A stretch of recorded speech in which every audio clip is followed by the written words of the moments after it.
ఏం పేరన్నా? శేఖర్ అన్న. నాకు ఒక చిన్న సమస్య వచ్చి పడింది. ఇక మొదలెడదామా? హెల్ప్ కావాలి. ఏంటి? మా బామ్మర్ది ఉన్నాడు అన్న, చాలా తాగుపోతాడు. అసలు ఎట్లాంటి ఇబ్బంది అంటే మందులే బ్రష్ మందుతో చేస్తాడు, 3 లక్షలు కావాలన్నాడు. యాడ్ నుంచి వెళ్ళేదాను ఇచ్చుకుంటూ వచ్చినాను. 10,000, 5,000, 30,000 అట్లా ఇచ్చుకుంటూ వచ్చినాను. అరే ఈరా నీకు దండం పెడతారా ఈరా అంటే ఇయన్ పోరా పూకా అంటాడు.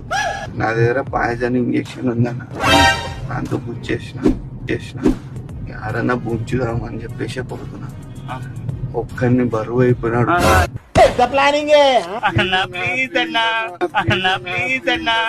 నాకు లేక డెలివరీ అయిందన్న. నువ్వేం చెప్పావు నీకైనా అర్థమైందా?